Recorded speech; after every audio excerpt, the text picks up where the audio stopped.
कहाँ से? आपका रामायण से। रामायण संस्कृत में रचित वाल्मीकि रामायण या आर्ष रामायण सबसे प्राचीन मानी जाती है, यानी जो वाल्मीकि जी ने लिखी थी।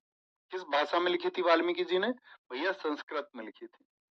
हिंदी में रामायण पढ़ी है आपने कभी या नहीं? मेरा क्वेश्चन रहेगा आपसे, हिंदी में रामायण किसने लिखी थी? ठीक है, फिर अवधी भाषा में लिखी तुलसीदास जी ने। तुलसीदास जी ने जो लिखा आपका मुगल काल के समय पर रहे, मुगलों के टाइम पर रहे थे तुलसीदास, उन्होंने जो लिखा, तो सबसे पुराना जो सोर्स है वो कौन सा है? वो वाल्मीकि जी का। अब बाकी रामायणों में तो अलग अलग कहानी है। आप देश में देखोगे विभिन्न हिस्से में बहुत सारी रामायण है, तमिल में भी रामायण है, बंगाली में भी रामायण है, और रामायण की कुछ कहानियां आपको अलग अलग मिलती है, लेकिन ओरिजिनल कहानी कौन सी है? वास्तविक वास्तविक जो आपका कथा है वो है साथी आपका, जो किसने लिखी है? वाल्मीकि जी ने लिखी है। ओके। रामायण में 24,000 श्लोक हैं, मतलब जो 24,000 श्लोक संस्कृत के होते हैं ना, 500 उपखंड मतलब छोटे हिस्सों में बांटा गया है, जिसमें कहानियों के नाम दिए गए हैं कि राम जी का इनसे मिलन, ठीक है, हनुमान जी का इनसे मिलन, इस तरह से 500 उपखंड हैं, और 7 कांड। कांड का मतलब होता है आपका, जैसे आप किसी बुक को पढ़ते हैं जो चैप्टर होते हैं, तो रामायण में कितने चैप्टर बनाए गए हैं? 7 चैप्टर, उनको नाम दिया गया है कांड। तो सबसे पहला बाल कांड, जिसमें भगवान श्री राम जी के बचपन की कहानी है, ठीक है, बचपन की कहानी है, तो वो सबसे बड़ा कांड है। फिर अयोध्या, वो जब बड़े होते हैं, राज्याभिषेक का समय है। अरण्य कांड है साथी, जब वो वन जाते हैं आपका। सुंदर कांड है आपका, इसमें हनुमान जी के बारे में जिक्र आता है। किसिकंदा कांड है, उससे आगे सबसे छोटा है। लंका दहन होता, लंका आपका मतलब लंका के अंत की कहानी है। और सबसे अंतिम भाग है आपका उत्तर कांड। तो रामायण में कितने कांड हैं आपका? बोलेंगे भैया 7 पार्ट है। कितने पार्ट है? 7 पार्ट में रामायण होती है। ठीक है। रामायण को इंग्लिश में, अब चूंकि वो इतना प्रचलित ग्रंथ रहा, तो और भाषा के लोगों ने भी सोचा होगा कि भाई नाम सुना, तो आरटीएच ग्रिफिथ साहब ने क्या सोचा कि भाई मैं इसको इंग्लिश में भी अगर ट्रांसलेट कर दूं तो इंग्लिश वाले भी पढ़ेंगे इसको। तो इंग्लिश ट्रांसलेशन किसने किया है? बहुत पूछा जाता है। आरटीएच ग्रिफिथ ने। आरटीएच ग्रिफिथ, इसमें इंग्लिश में। ठीक है, बहुत बढ़िया। प्रशांत झा जी ने तो पहले ही लिख दिया है कि भैया बांग्ला में कृतिवास ओझा ने रामायण का ट्रांसलेशन किया है। बहुत शानदार। तो रामायण के बारे में क्या जाना आपका? रामायण को किसने लिखा? बताएंगे फटाफट से। रामायण को किसने लिखा आपका? तो आप कहेंगे वाल्मीकि जी ने लिखा भैया। और किस भाषा में लिखी थी उन्होंने? संस्कृत में। लेकिन तुलसीदास जी ने जो रामायण लिखी, पूछेगा तुलसीदास कृत रामायण किस भाषा में है, तो आप कहेंगे अवधी भाषा में है। मैं पूछूं रामायण में कितने श्लोक है, तो आप कहेंगे 24,000 श्लोक हैं आपका। मैं आपसे पूछूं आपके सबसेक्शंस कितने हैं? 500, 500 उपखंड हैं। और 7 क्या है इसमें? पार्ट यानी कांड, जिनको हम कहते हैं। पहला कौन सा? बाल कांड। अंतिम कौन सा? उत्तर कांड है। अंतिम उत्तर कांड है। ठीक है। इंग्लिश में ट्रांसलेशन किसने किया? आरटीएच ग्रिफिथ ने किया।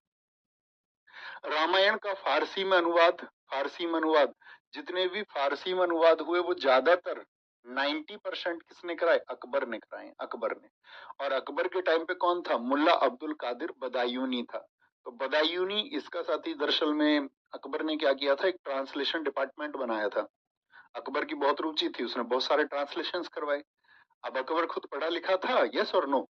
आप कहेंगे भैया अकबर तो पढ़ा लिखा नहीं था, लेकिन अकबर अपने दरबार में एक व्यक्ति रखता था जिसको वो सबसे विद्वान व्यक्ति मानता था, सिराजी। आप इतिहास में पढ़ोगे जब अकबर को पढ़ेंगे, सिराजी से अकबर क्या करता था, जब अकबर आराम की स्थिति में होता था तो सिराजी उसको स्टोरी टेलिंग करता था, कहानियां सुनाता था। तो उन कहानियों से सुन सुन के अकबर जो है वो बौद्धिक रूप से विकसित हुआ। मतलब इंटेलेक्चुअली उसमें क्या हुआ आपका, एक कॉन्सियसनेस आई, एक चेतना आई, चीजों को समझा उसने, क्योंकि खुद तो पढ़ा लिखा नहीं था। तो अपने आसपास के अध्ययन से, और सिराजी ने जो उससे कहा उससे अकबर समझदार हुआ। ठीक है। अकबर के समय रामायण का उर्दू में अनुवाद वो राणा लखनवी ने किया है। रामायण का बांग्ला में अनुवाद ये कीर्तिवास ओझा ने। तमिल में बहुत पूछा जाता है, तमिल में ट्रांसलेशन किसने किया था? तो कहानी भी बदल दी है इन लोगों ने। ऐसा नहीं है वही ओरिजिनल स्टोरी रखी, अपने पास से भी बहुत सारी चीजें ऐड ऑन करती हैं। तमिल में कम्बन, तेलुगु में भास्कर, और कन्नड़ में किसने रामायण लिखी? कुमदेंदु ने। कन्नड़ में किसने लिखी है? कुमदेंदु ने। और नेपाली में साथी भानुभक्त आचार्य। पढ़ेंगे एक बार। मैंने क्या बोला? ट्रांसलेशन होने जब शुरू हुए तो इंग्लिश में आरटीएच ग्रिफिथ ने। पर्शियन लैंग्वेज यानी फारसी में किसने किया? बदायूनी ने। बदायूं किसके डिपार्टमेंट में था? अकबर के टाइम पे जो ट्रांसलेशन डिपार्टमेंट बना था उसका चीफ था, चेयरमैन था, अध्यक्ष था बदायूनी। ठीक है। अब्दुल रहीम खान खाना उसमें उपाध्यक्ष था, वो डिप्टी चेयरमैन था। तो इसके बाद में फिर आपका जो ट्रांसलेशन हुआ उसमें क्या बोले, उर्दू में किसने किया, राणा लखनवी ने किया। आपका बांग्ला में कीर्तिवास ओझा ने किया, तमिल में कंबन ने किया, नेपाली में भानुभक्त आचार्य ने किया इसका ट्रांसलेशन, और आपका तेलुगु में किसने किया, आपका कुमदेंदु ने किया। किसने किया, तेलुगु में, सॉरी भास्कर ने किया तेलुगु में, और कन्नड़ में कुमदेंदु ने किया। कन्नड़ में किसने, कुमदेंदु ने किया। ये ट्रांसलेशन है। तो क्वेश्चन किस तरह से बनेगा, पूछेगा कि रामायण का तमिल भाषा में अनुवाद किस व्यक्ति ने किया है, इनमें से कोई 4 नाम आपको दे देगा। ठीक है भैया, बीरबल कौन था, अकबर के 9 रत्नों में से सबसे प्रमुख व्यक्ति था। हिस्ट्री में सर पढ़ाएंगे आपको, डोंट वरी, है ना। महाभारत, महाभारत की अगर हम बात करते हैं, महाभारत जिसको और किस किस नाम से जाना जाता है, ये नाम सुना है आपने, जय संहिता, बचपन से सुना होगा शायद, भारत जय इसको कहते हैं। रामायण को जो लिखा है वो वेद व्यास, लेकिन इसमें बहुत सारे मिथ हैं। बहुत सारे लोग कहते नहीं, वेद व्यास जी ने तो इसको बोला था, जो लिखने का काम किया वो तो गणेश जी ने किया था। महाभारत के बारे में ही कहा जाता है कि उसको स्वयं गणेश जी ने लिखा है, लेकिन आप लोग एग्जाम की दृष्टि से क्या मानेंगे, वेद व्यास। महाभारत का फारसी में अनुवाद, भाई पर्शियन आपका जो ट्रांसलेशन है वो किसने कराया, मैंने कहा अकबर ने कराया है, अकबर ने। और अकबर ने इस वाले महाभारत के ट्रांसलेशन को नाम भी दिया है रज्मनामा। तो पूछता है किस पुस्तक का अनुवाद रज्मनामा कहलाता है, तो हम क्या बोलेंगे, किस पुस्तक का, महाभारत का। अब फारसी में हुआ तो किसने किया, बदायूनी ने किया, और बदायूनी ने किया तो आपका अकबर के कहने पे 1582 में उसने कर दिया।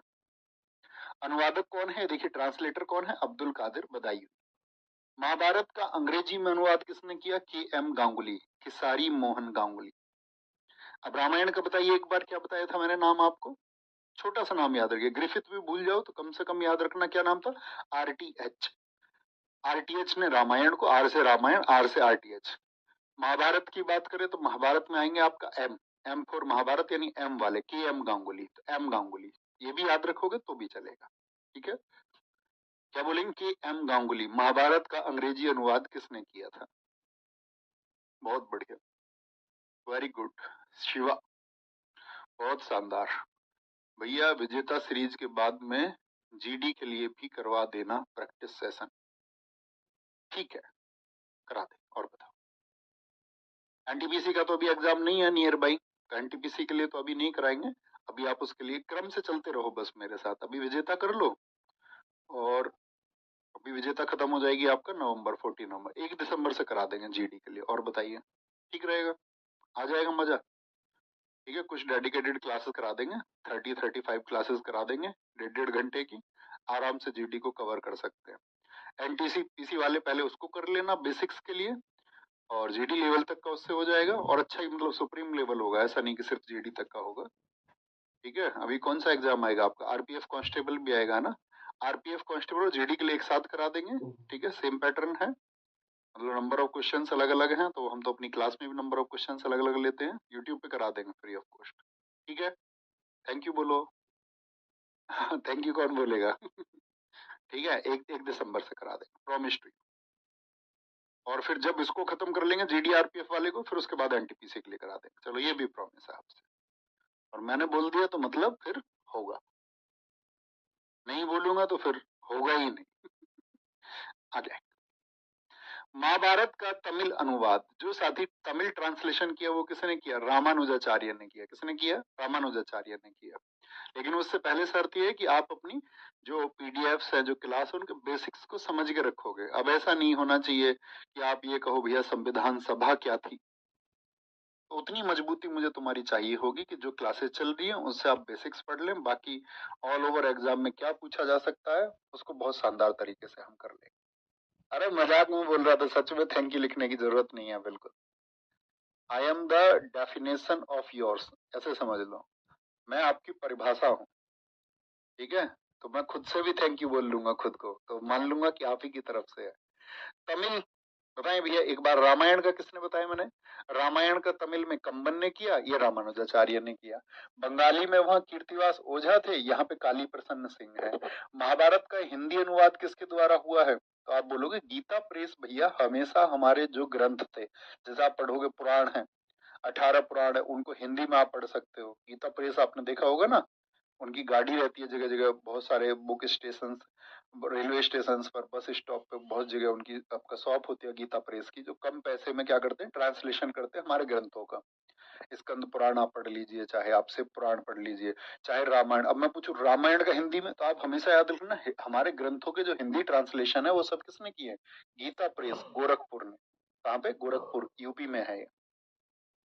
तो रामायण का भी मैं आपसे पूछूं, अब मान के चलो श्रीमद् भगवत गीता जी किसका पार्ट है?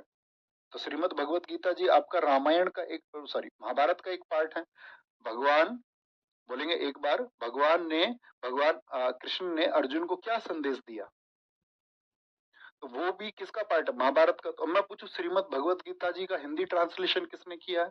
तो भी क्या आंसर आएगा? तब भी आप कहोगे भैया किसने किया है? आपका वो किया है गीता प्रेस गोरखपुर ने।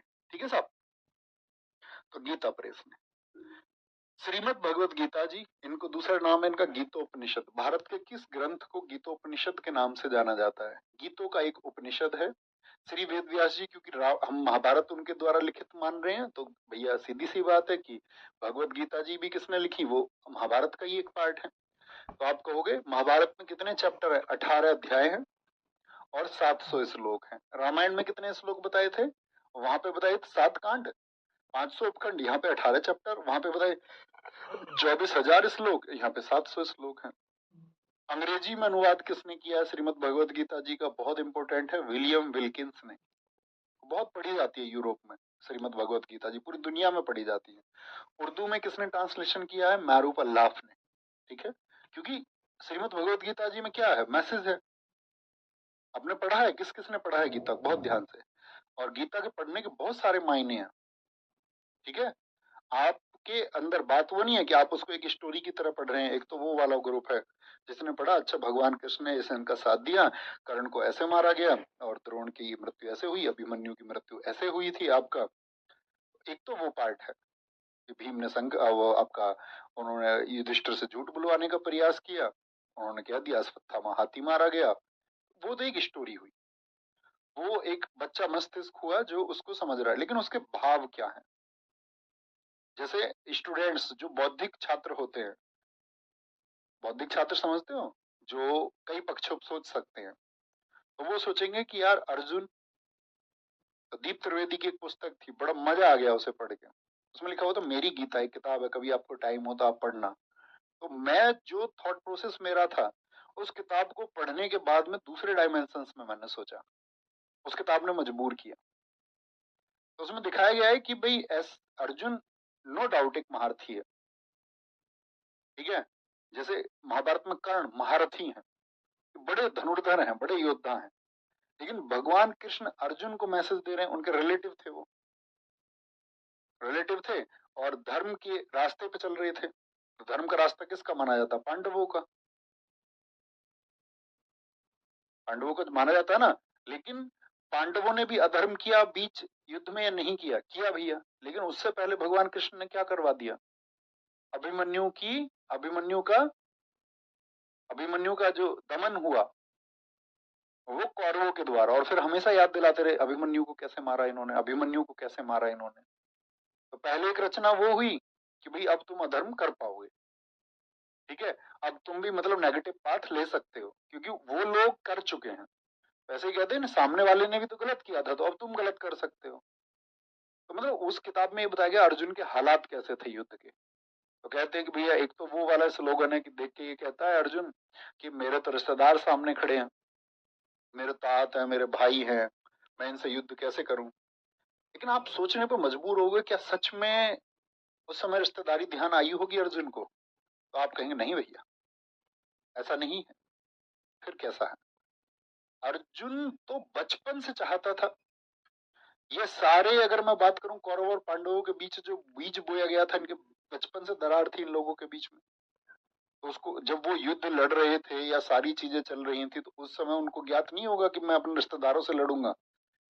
आप कहेंगे भैया हाँ, अर्जुन इतने मूर्ख तो नहीं थे, इतना तो ज्ञान होगा, तो रिश्तेदारों का तो सामना करना। फिर ऐसी क्या स्थिति आ गई थी? दरअसल में अर्जुन सामने जो थी वो 11 अक्षौहिणी सेना थी, 11 लाख की सेना को देख के घबरा गया था। 4 लाख अतिरिक्त सैनिक थे उनके पास में, इधर 7 लाख थे पांडवों के पास में। तो उसको लेके वो बुक है, कभी पढ़ना उसको। ठीक है, बार बार आप पढ़ोगे तो बार बार नए तर्क निकलेंगे। और मैं ये कहता हूँ गीता जी पढ़नी चाहिए आपको अपने जीवन में एक बार। अर्जुन, क्या बोलोगे अंग्रेजी में? विलियम विल्किंस, और उर्दू में अनुवाद मोहम्मद महरूफ अल्लाफ। ओके, आगे आएंगे। अष्टाध्यायी पाणिनि होंगी भैया।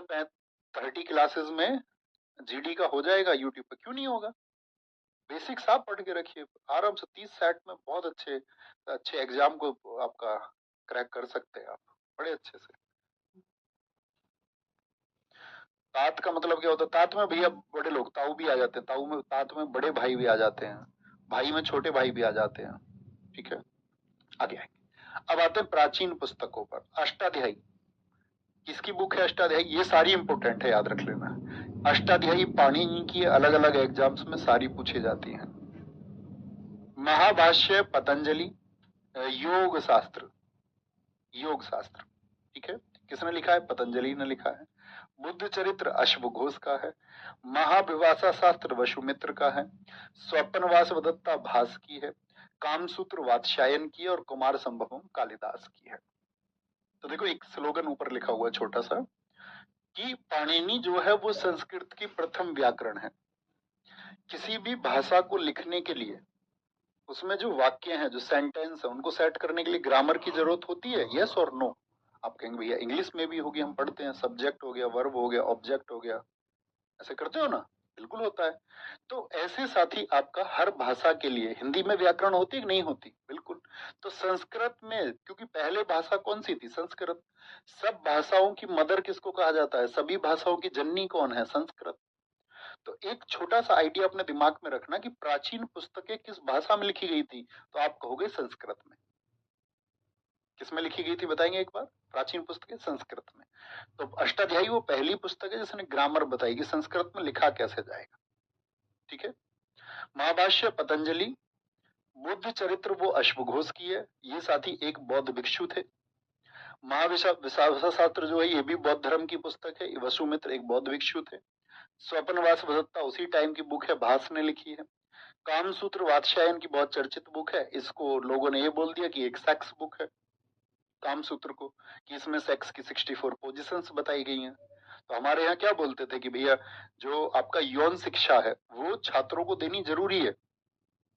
बहुत सारे लोग यौन शिक्षा से परे हैं, तो उसी यौन शिक्षा को अपने देश में बढ़ाने के लिए वो थे आपका कौन? वात्स्यायन मलंगा, उन्होंने पुस्तक लिखी। उसमें सब कुछ लिखा है उन्होंने, ऐसा नहीं कि सिर्फ उन्होंने उसमें आपका सेक्स के बारे में बताया है। उन्होंने उस पुस्तक में सारी एक क्या व्यवहार होना चाहिए घर में, स्त्री का, पति पत्नी का व्यवहार क्या होना चाहिए, उस सब के ऊपर पुस्तक लिखी उन्होंने, ताकि वो अपने जीवन को एक सही मायने में सही तरीके से गुजार सकें। कुमार संभवम कालिदास, बताओ कालिदास किसके दरबार में रहते थे? तो ये रहते थे चंद्रगुप्त सेकंड के दरबार में। आप गुप्त वंश जब पढ़ोगे, सर आपको पढ़ाएंगे इतिहास में कि चंद्रगुप्त को कॉपी किया अकबर ने, और चंद्रगुप्त सेकंड के दरबार में भी नवरत्न रहते थे, जैसे अकबर के टाइम पे नवरत्न समझते हो? 9 स्कॉलर्स, 9 विद्वान लोग। कौन कौन थे कालिदास के अलावा? जैसे छपणक था, ठीक है, और इनके टाइम पे एक डॉक्टर थे बड़े फेमस थे आपका, उनका नाम था धनवंतरी। इनके टाइम पे एक एस्ट्रोनॉमी के महान व्यक्ति थे वराहमीर, जिनको मैथमेटिक्स में पढ़ते हैं, एक महान व्यक्ति थे वराहमीर भी। वराहमीर भी किसके दरबार में रहते थे? वो भी कोर्ट में रहते थे आपका, किसका? चंद्रगुप्त सेकंड के। तो चंद्रगुप्त सेकंड के टाइम पे बहुत इंटेलेक्चुअल लोगों को उसने इस देश से खोजा था और अपने यहाँ शरण दी थी, जैसे गुप्त वंश में आर्यभट्ट जैसे लोग हुए, ठीक है, और आपका महावीराचार्य जैसे महान मैथमेटिशियन हुए। पूरी दुनिया में उनके बराबर का आज भी कोई मैथमेटिशियन नहीं है। ठीक है।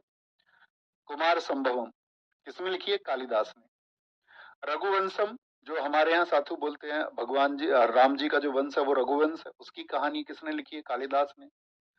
मालविकाग्नि मित्र, ये नाम भी आप इतिहास में पढ़ोगे कि भैया जब आप पढ़ेंगे शुंग वंश को, तो वहां पे एक आपका शासक आएगा अग्निमित्र, और अग्निमित्र और विदर्भ की राजकुमारी थी मालविका, इन दोनों की प्रेम कहानी है ये। दो दुश्मन राष्ट्रों के बीच की प्रेम कहानी है, शुंग वंश में शायद सर आपको पढ़ाए। कालिदास। भरत मुनि हम जान ही चुके, नाट्य शास्त्र।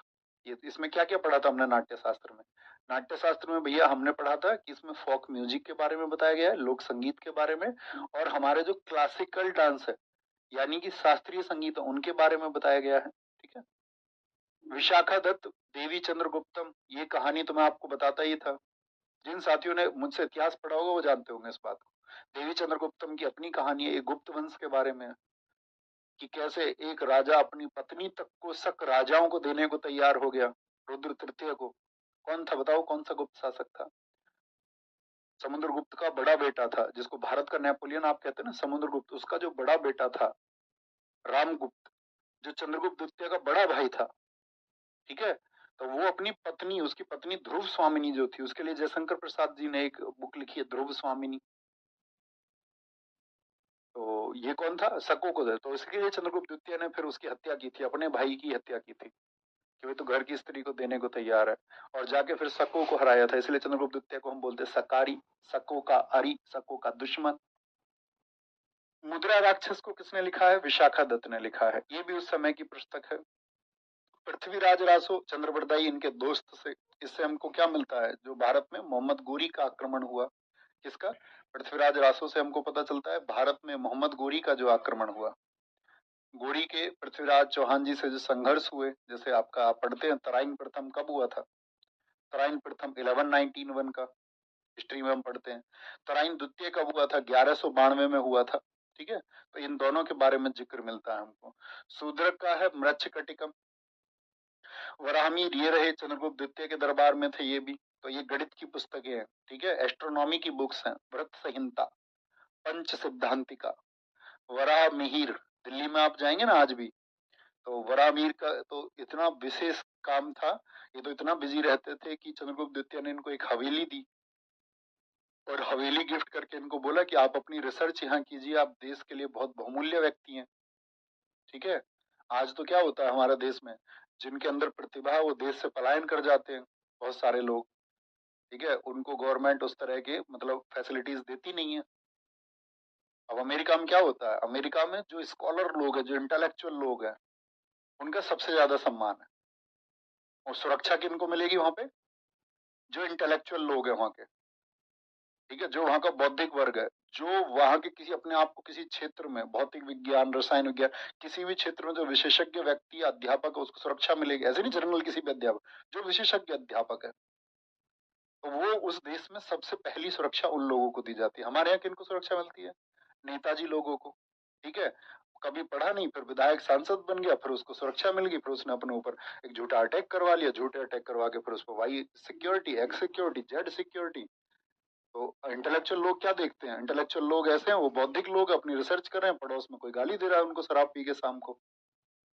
अब वो उस परिवेश में कैसे जिएगा, कैसे सोचेगा नेशन सर्विस के बारे में? तो ये गवर्नमेंट की भी ड्यूटी बनती है कि इंडिविजुअल तो सोचे ही नेशन सर्विस के लिए, राष्ट्र सेवा के लिए। सरकारों को भी उनको संरक्षण देना चाहिए, लेकिन हमारे यहाँ नहीं होता। तो पहले के राजा करते थे इस काम को। तो वराहमीर को एक हवेली दी उन्होंने, मिहिर की हवेली। आज भी आप दिल्ली में जाओगे तो फेमस है मिहिर की हवेली, जिसको आज हम बोलते हैं महरौली, जहाँ पे चंद्रगुप्त द्वितीय ने आपका वो आपका आयरन का पिलर बनवाया था, लोह स्तंभ बनवाया था कुतुब मीनार परिसर में, जो कुतुब मीनार का कॉम्प्लेक्स है। तो ये वराह मिहिर हैं, ये किसके दरबार पे थे? बहुत महान व्यक्ति थे एक। व्रत संहिता, पंच सिद्धांतिका इन्हीं की बुक है। विष्णु शर्मा ने पंचतंत्र लिखी है, पंचतंत्र। और पंचतंत्र इस पूरी दुनिया में सबसे ज्यादा बेस्ट सेलिंग बुक कौन सी है? वो बाइबल है। दुनिया में सबसे ज्यादा कौन सी किताब बेची जाती है? क्या बोलेंगे? वो बाइबल है। दूसरे नंबर पर दुनिया में जो बेची जाती है वो पंचतंत्र है। छोटी कहानियां, बच्चों के लिए मॉरल एजुकेशन है, नैतिक शिक्षा है। तो दुनिया की दूसरी बेस्ट सेलिंग बुक है, बेस्ट सेलिंग बुक है पंचतंत्र। किसने लिखी? विष्णु शर्मा ने। इसमें मोरल स्टोरीज हैं, एक नैतिकता का पाठ बच्चों को कैसे पढ़ाया जाए, है ना। किरातार्जुनीयम 12वीं, और अभी अपना रिकॉर्ड ब्रेकिंग बुक आने वाला है, पहले भी बताया था ना मैंने। ये तो हो गया ऑफलाइन मार्केट पूरे वर्ल्ड का। पूरे भारत में रिकॉर्ड किसका है? पूरे भारत में सबसे ज्यादा बिके जाने का रिकॉर्ड है जो जेके रोलिंग ने बुक लिखी थी, आपका कौन सी, हैरी पॉटर। और हैरी पॉटर के रिकॉर्ड को किसने तोड़ा था? हमारी स्टैटिक जीके की बुक ने। कई लाख ऑर्डर आए थे उसके 4 घंटे की सेल में, ठीक है। बहुत जल्दी उसका अपडेट मैंने आपको बताया था कि बहुत जल्दी, अभी आप में से कोई भी बच्चा खरीदने वाला हो स्टैटिक जीके, अभी मत लेना, है ना। अभी 10 तारीख सेल आएगी, फिर खरीदेंगे, थोड़ा वेट कर लो, जब उसका अपडेशन आ जाए तब लेना।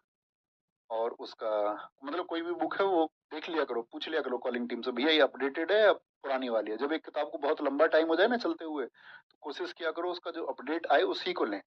उससे अच्छा तो पुराने वाले को फिर अपने किसी दोस्त से अरेंज कर लो, है ना। किरातार्जुनियम ये भारवी ने लिखा है। दंडी ने 10 कुमार चरितम को लिखा है। ये इतिहास में सारी पुस्तकों के नाम आए गए आपके सामने कि दंडी किनके दरबार में रहते थे। बाण भट्ट, आप पढ़ोगे इनको कहाँ पे, जो थानेश्वर में पढ़ोगे आप, थानेश्वर का पुष्यभूति वंश था। तो हर्ष के करीबी लोग कौन थे, वो बाण भट्ट थे। इनके कोर्ट पॉइंट थे, दरबारी कवि थे हर्ष चरित्र। तो इन्होंने, बाण भट्ट ने हर्ष के बारे में, हालांकि इसमें 3 ही भाग लिखे बाण भट्ट ने, 5 पार्ट तो इसमें हर्षवर्धन ने लिखे थे। तो बाण भट्ट को लिखा। कादम्बरी किसने लिखी है, बाण भट्ट ने लिखी है। खुद हर्षवर्धन ने साथी आपका 3 नाटक लिखे, यहाँ पे 2 लिखे हुए हैं, रत्नावली, प्रियदर्शिका, और एक नागानंद भी लिखा था। नागानंद, इसको भी नोट कर लेना भैया। हर्षवर्धन ने कितने नाटक लिखे थे, ये हर्षवर्धन के 3 नाटक हैं, 3 नाटक हैं, ठीक है। मालती माधव किसने लिखी है, भवभूति ने। जगनीक ने पृथ्वीराज रासो की तरह पृथ्वीराज विजय को लिखा है आपका। कर्पूर मंजरी को किसने लिखा है, राजशेखर ने, ठीक है। ये आपका गुर्जर प्रत्याहारों के टाइम पे थे। राजशेखर को किसने लिखा, राजशेखर ने क्या लिखा, काव्य मीमांसा लिखा है, काव्य मीमांसा लिखा है। जयदेव का गीत गोविंद सब जानते हैं, ठीक है। और राजतरंगिणी, ये मैंने आपको बताया। कश्मीर का इतिहास किसने लिखा है, कश्मीर का इतिहास। और इसी बुक में इन्होंने लिखा है कश्मीर का अकबर किसको कहते थे, ठीक है। कश्मीर का अकबर, ये कश्मीर का नीरो भी पूछा जाता है। इसी पुस्तक के अनुसार कश्मीर का नीरो, नीरो का मतलब होता है भ्रष्ट शासक, जिसने सारा पैसा खर्च कर दिया। यूरोप में एक हुआ था नीरो, तो उसके नाम से लेते हैं। तो कश्मीर का नीरो किसको कहा जाता है, वो हर्ष को। ये वाले हर्ष नहीं है, ये कन्नौज वाले, कभी कन्नौज वाले हर्ष सोच लो। कन्नौज वाला जो हर्ष है वो तो किससे था, वो पुष्यभूति वंश से था। ये आपका कश्मीर का राजा था एक हर्ष। कहाँ का राजा था, कश्मीर का। तो कश्मीर का इतिहास, कब तक का इतिहास है कश्मीर का, 1151 ईस्वी तक का इतिहास आप जानने चाहते हो तो 1151 तक का जो हिस्ट्री है। और इसमें जो राजा थे उनके टाइम पे लिखा गया था, राजा जयसिंह, राजा जयसिंह, राजा जयसिंह जो थे 1128 से लेकर 1155 तक थे। तो 1155 उनके टाइम से, उनके शासनकाल से 4 वर्ष पहले तक का इतिहास है। उनका शासनकाल खत्म होने से 4 वर्ष पहले तक का, 1151 तक का। तो यहाँ तक का इतिहास कभी आपको जानना है बहुत डिटेल से, किसका, आपका कश्मीर का। तो आपको क्या करना पड़ेगा, आपको कल्हण का राजतरंगिणी पढ़ना पड़ेगा, राजतरंगिणी। नागानंद पुस्तक, अच्छा ये आ गया नागानंद नाटक हर्षवर्धन का। सोमदेव कथा सरित सागर, अब देखो ये बहुत सारी प्राचीन पुस्तक है। मैं पूछूं, जैसे एमटीएस ने पूछ लिया था, उसने पूछा कि सोमदेव ने कथा सरित सागर को किस भाषा में लिखा था। तो जर्नल आप लोग एक आइडिया लगा पाओगे, जरा सोचिए, कथा सरित सागर को किस भाषा में लिखा सोमदेव ने, तो किस में लिखा था भैया, संस्कृत में लिखा था। किस में लिखा था, संस्कृत में लिखा था। राजा रवि कीर्ति ने लिखा है एहोल प्रशस्ति लेख को। जब आप हिस्ट्री में पढ़ोगे तो ये किसके समय पर थे, आपका पुलकेशिन सेकंड के टाइम पर। पुलकेशिन सेकंड का कोर्ट पॉइंट कौन था, आपका रवि कीर्ति। तो रवि कीर्ति ने लिखा है आपका पुलकेशिन द्वितीय की, पुलकेशिन द्वितीय के जो एक्सपेडिशन थे, जो उनके विजय अभियान थे। और पुलकेशिन द्वितीय ने किसको हराया था, राजा हर्षवर्धन को हराया। देखो राजा हर्षवर्धन जो था वो कन्नौज का शासक था। उसने उत्तर भारत में तो सब जीत लिया था, नॉर्थ इंडिया में। लेकिन जैसे ही उसने सोचा कि मैं साउथ इंडिया को भी जीतूंगा, तो साउथ इंडिया के चलने के लिए उनको नर्मदा नदी पार करनी थी। तो नर्मदा नदी के बैंक पर, नर्मदा नदी के तट पर ही पुलकेशिन द्वितीय, जो कि चालुक्य वंश का था, उसने राजा हर्षवर्धन को हरा दिया। जीता कौन, पुलकेशिन। तो इसने अपने राजा पुलकेशिन के विजय अभियान को बताया है। किसके बारे में, एहोल बोलेंगे, ये भैया पुलकेशिन सेकंड के बारे में, पुलकेशिन सेकंड के बारे में बहुत कुछ आता है। पुलकेशिन सेकंड के जो विजय अभियान हुए थे। अमरकोश को किसने लिखा है, अमर सिंह ने। वरामीर ने सूर्य सिद्धांत लिखी। एक बार रिवाइज करें फिर से सारी, मतलब बुक से देखते हुए चलेंगे। आप बस नजर रखनी है इन पे, है ना, ऐसे हाथ छुपा के पढ़ना है, हाथ छुपा के पढ़, मैं छुपा दूं, बोलने का प्रयास करेंगे एक बार। बोर्ड पे देखना, अपनी कॉपी या नोट्स में नहीं, कॉपी या नोट्स में नहीं, फोकस होगा। जो साथी कमेंट नहीं कर रहे होंगे वो शायद आंसर दे पाएंगे, जिनका जो बिजी रहते हैं कमेंट लिखने में, तुम्हारा तो भगवान ही कल्याण करे, ईश्वर ही कल्याण करेंगे तुम्हारा तो। आगे आएंगे। अष्टाध्यायी पाणिनि, पाणिनि। महाभाष्य बोलो भैया फटाफट से, महाभाष्य किसका है? पतंजलि का है। योग शास्त्र भी। बुद्ध चरित्र अश्वघोष का है। महाविशाल शास्त्र किसका है? बोलो फटाफट से, वसुमित्र का है। स्वपन वासवदत्ता किसका है? भास का है। कामसूत्र किसका? वात्स्यायन। ऐसे छिपा के पढ़ने हैं। कुमार संभवम किसका है? कालिदास।